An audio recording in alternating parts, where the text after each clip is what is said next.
categorize their variables. Examples of that are sex or rural-urban residents, type of residents. Well, I asked them to identify their own, their own specific nominal variable. Now, if you can see here a ruler here, if you can see ruler here, it means this is interval or ratio data. When you see this as this three overlapping circle, when the data is nominal. Okay. In this case, for example, the coding 1 for male, 2 for female. Okay? So for example, patient 1 is a male. Ito yung kanyang pH, specific gravity. Ganun siya tinabili.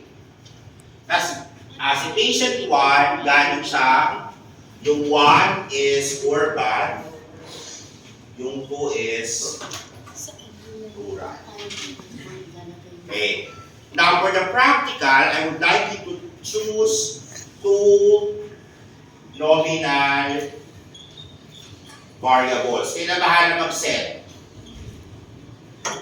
Okay? But make sure that the variables that you will be choosing have medical implications. This is only for lab, ha? If you are under my next subject, next lab, no need for you to perform this. So, ito yung lecture lab.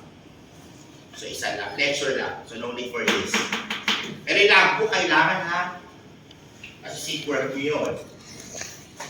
Okay. Ano ba? Example naman may medical implications. Example, diabetic versus non-diabetic.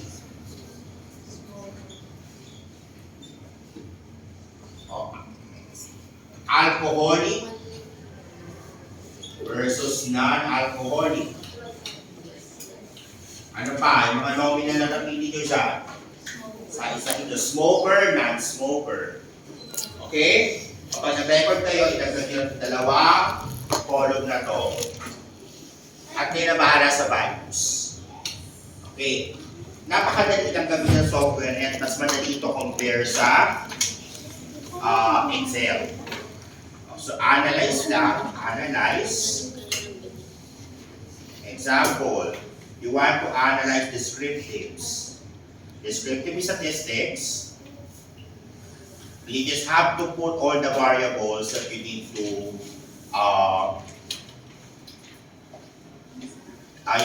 analyze. Number 1, urine pH. So, ilagay. Specific gravity. Protein. Load lang siya. Yan na siya. Okay. Tapos yun siya i-categorize by sex. Split nyo by sex. Or gusto balik nyo ayaw ng sex. Gusto nyo ba ito?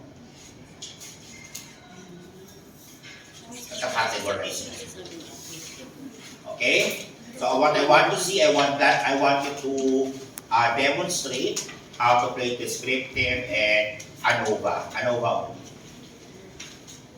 Next. Ang kailangan ko makita, descriptive stat.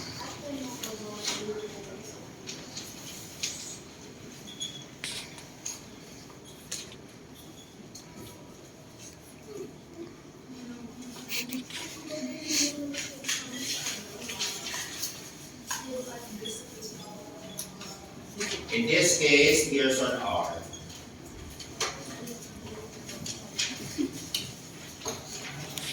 So, example, for ANOVA,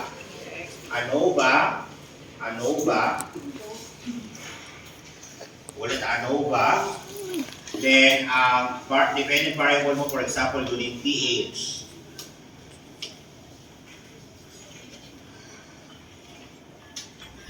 Wait.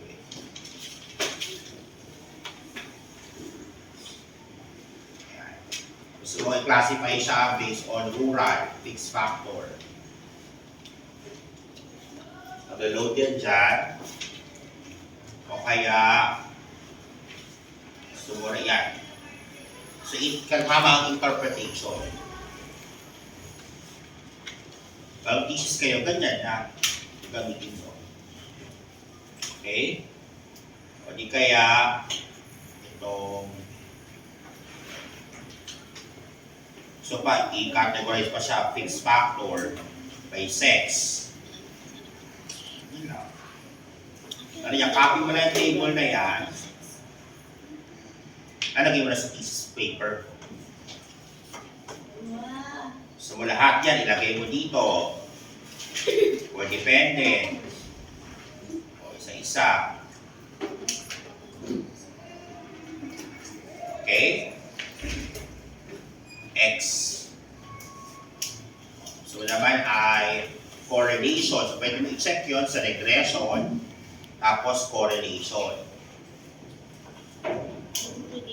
Correlate mo ang